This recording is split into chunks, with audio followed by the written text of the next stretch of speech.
Hi everyone, welcome back. कैसे हैं आप? कमेंट करके ज़रूर बताइएगा। आज का वीडियो एक ऐसा वीडियो है जिसमें मैं आपको कुछ ऐसे टिप्स दूंगी क्लीनिंग वाले, जो हम अपनी किचन को डेली क्लीन तो करते हैं, लेकिन कई बार कुछ जगहों को और कुछ चीज़ों को साफ़ करना नज़रअंदाज कर देते हैं, जिसकी वजह से हमारी जो किचन है ऊपरी तौर पे तो साफ़ हो जाती है, लेकिन अगर इनके कोने देखे जाएँ या उन चीज़ों को देखा जाए जिन्हें हम नज़रअंदाज कर रहे हैं, तो उन पे काफ़ी बैक्टीरिया पनप जाते हैं। तो सबसे पहले मैं आपको बताना चाहूँगी कि जैसे कि ये काउंटर टॉप है, हम डेली में तो काउंटर टॉप को जहाँ जहाँ जो हमें सामने जो जगह दिख रही होती है वहाँ पे हम इनकी क्लीनिंग करते हैं, लेकिन कम से कम हमें हफ्ते या 10 दिन में काउंटर टॉप के उन हिस्सों को जहाँ पर हमारा डेली हाथ नहीं जाता है या फिर जहाँ पर सामान रखा हुआ है, उस सभी सामान को हटाकर अच्छे से काउंटर टॉप को क्लीन करना चाहिए। तो उसके लिए मैं क्या करती हूँ, मैं तो गर्म पानी लेती हूँ, उसके अंदर डिश लिक्विड डालती हूँ और फिर इसी से ही सारी सफाई कर देती हूँ, क्योंकि गर्म पानी से क्या होता है कि जो चिकनाई वगैरह होती है वो अच्छे से क्लीन हो जाती है। डेली में तो मैं जो मेरा DIY क्लीनर है वो यूज़ करती हूँ, लेकिन जब मुझे अच्छे से क्लीनिंग करनी होती है तो मैं गर्म पानी और डिश लिक्विड का ही यूज़ करती हूँ। तो वो सभी वॉल्स जिसके पीछे सामान जो सामान के पीछे छुप जाती हैं, सामान हटाने के बाद सबसे पहले तो अपनी किचन की उन्हीं वॉल्स को क्लीन करती हूँ, क्योंकि हमें पता ही नहीं रहता है कि सामान के पीछे ही ऑयल के कितने सारे छोटे छोटे से पार्टिकल्स, थोड़ी थोड़ी छींटें वगैरह जो होती हैं इन इधर उधर कोनों में चिपक जाती हैं, जो सामान के पीछे हमें दिखाई भी नहीं देती हैं। तो उनको साफ़ करती हूँ। साथ ही जैसे मेरा ये ऑर्गेनाइज़र है, इस तरीके के ऑर्गेनाइज़र जो वॉल माउंट होते हैं, वॉल पर ही फिक्स रहते हैं, तो ये आराम से आप इन्हें हटाकर क्लीन तो कर नहीं सकते हैं, तो ये भी कई बार नज़रअंदाज हो जाते हैं। तो इसको भी मैं 15 या 20 दिन में ज़रूर क्लीन करती हूँ, ब्रश से अच्छे से डिश लिक्विड ब्रश पर लगाकर इन्हें अच्छे से रगड़ कर साफ़ करती हूँ। नहीं तो इस पर भी धीरे धीरे करके बहुत सारा ऑयल इकट्ठा हो जाता है, जो क्लीन करना मुश्किल हो जाता है। ऐसे ही किचन के टॉवल्स जो होते हैं उनको भी अलग अलग रखना चाहिए, यानी कि काउंटर टॉप को क्लीन करने वाला टॉवल अलग होना चाहिए, साथ ही जो किचन में बर्तनों को साफ़ करने वाला टॉवल होता है उसको आप अलग रखें। यानी कि अगर आपके गीले बर्तन हैं उनको साफ़ करने वाला जो टॉवल है वो अलग हो, क्योंकि काउंटर टॉप को क्लीन करने वाला टॉवल को ही अगर आप बर्तनों को सुखाने में यूज़ करेंगे तो उसमें बहुत सारे बैक्टीरिया होते हैं, जो अनजाने में ही आपके बर्तनों पे लगेंगे और वो फिर आपकी हेल्थ को भी ख़राब कर सकते हैं। तो हमेशा इन टॉवल्स को अलग रखें, कभी भी सेम टॉवल से आप अपने बर्तनों को साफ़ ना करें। दूसरा, जब आप अपने बर्तनों को अपनी कैबिनेट्स में डाल रहे होते हैं किचन वाली, तो उनको या तो वो बिल्कुल अच्छे से सूखे हुए हों, अगर वो नहीं सूखे हैं, जैसे आजकल मानसून का सीज़न है, इसमें जल्दी से बर्तन नहीं सूखते हैं, तो उन्हें अच्छे से कपड़े से साफ़ करने के बाद ही कैबिनेट्स में डालें। नहीं तो क्या होता है कि कैबिनेट्स में जो रैक्स वगैरह होती हैं उन पर पानी गिर गिर कर जंग लग जाता है, या फिर लकड़ी में पानी जैसे बार बार लगता है, तो लकड़ी भी कई बार जो होती है कैबिनेट्स की फूल जाती है। तो हमेशा इस बात का ध्यान रखें। अब बात कर लेते हैं चॉपिंग बोर्ड की, जिसकी क्लीनिंग भी हम कई बार नज़रअंदाज कर लेते हैं, क्योंकि हम जैसे ही चॉपिंग करते हैं सब्जियों की और बस पानी से धोकर इसे रख देते हैं।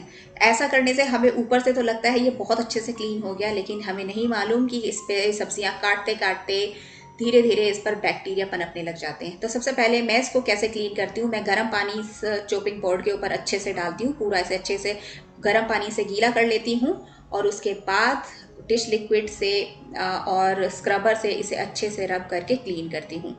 और फिर इसके बाद जब मुझे इसे धोना होता है तो उसके लिए भी मैं गर्म पानी ही यूज़ करती हूँ। तो बहुत ही अच्छे से अच्छा खौलता हुआ गर्म पानी लेती हूँ और उसे बहुत ही अच्छे से साफ़ कर लेती हूँ। इसके बाद भी ये जो क्लीनिंग का काम है अभी पूरा नहीं हुआ, इसको ऐसे नहीं छोड़ना है। इसके बाद मैं इसको एक अच्छे क्लीन टॉवल से, सूखे हुए टॉवल से अच्छे से इसको सुखा लेती हूँ, ताकि इस पे बिल्कुल भी पानी ना रहे, आगे और पीछे से अच्छे से। और फिर इसके बाद इसे सूखने के लिए थोड़ी देर ऐसे ही छोड़ देती हूँ और उसके बाद इसे यूज़ करती हूँ।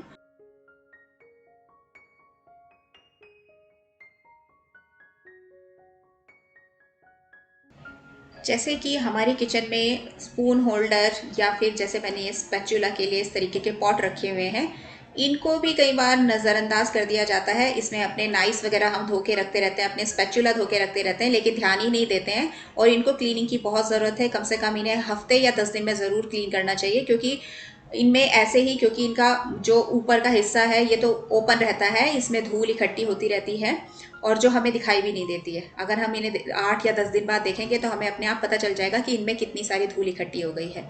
तो स्पैचुला तो आपके क्लीन है, लेकिन अंदर से अगर ये जो पॉट हैं ये गंदे हैं तो फिर उन क्लीन स्पैचुला का भी कोई फ़ायदा नहीं है, क्योंकि इनके अंदर तो पहले से ही गंदगी है। तो इनको भी टाइमली क्लीन करते रहना चाहिए और इन्हें अच्छे से सुखाने के बाद फिर इसके अंदर सभी नाइफ्स वगैरह और जो आपके स्पैचुला वगैरह हैं उनको रखना चाहिए। तो ये बहुत ज़रूरी चीज़ है। कई बार हम इन चीज़ों को नज़रअंदाज कर देते हैं। स्पून होल्डर्स वगैरह भी हमारे बहुत सारे होते हैं जिन्हें हम नहीं साफ़ करते हैं। हमारे डाइनिंग टेबल पर भी कई सारे होल्डर्स वगैरह रखे रहते हैं, उनको भी टाइमली इसी तरीके से क्लीन करते रहना चाहिए। जब हम मिक्सर को यूज़ करते हैं उसके बाद उसकी जो मोटर होती है उसको बिना क्लीन करे ही ऐसे ही रख देते हैं।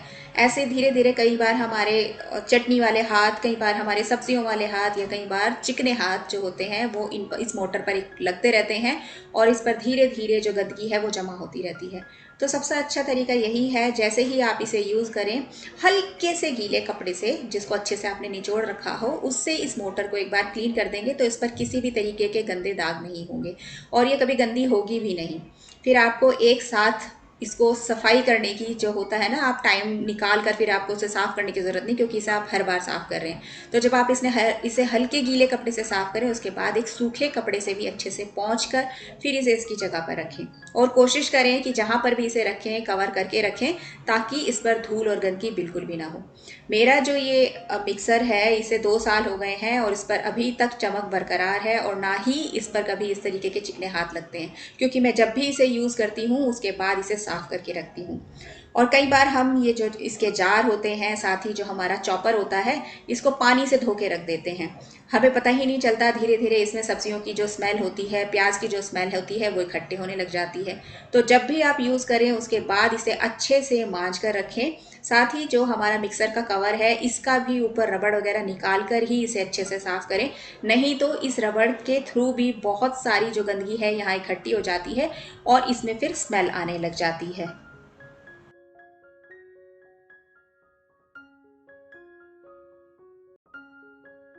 मैं अपने किचन टॉवल डेली ही क्लीन करती हूँ। तो गर्म पानी लेती हूँ और डिटर्जेंट लेती हूँ और जो काउंटर टॉप वाला किचन टॉवल है उसको मैं दूसरे किचन टॉवल से अलग वॉश करती हूँ। तो सबसे पहले तो मैं जो नॉर्मल वाले किचन टॉवल है जिसे मैं अपने बर्तनों को साफ़ करने में यूज़ करती हूँ उनको अच्छे से पहले वॉश कर लेती हूँ। उसके बाद उसी पानी से फिर मैं काउंटर टॉप के किचन टॉवल को क्लीन करती हूँ। इन दोनों को कभी भी साथ में मिला के साफ़ ना करें, क्योंकि जो काउंटर टॉप को क्लीन करने वाला टॉवल होता है वो ज़्यादा गंदा होता है, ज़्यादा चिकना होता है।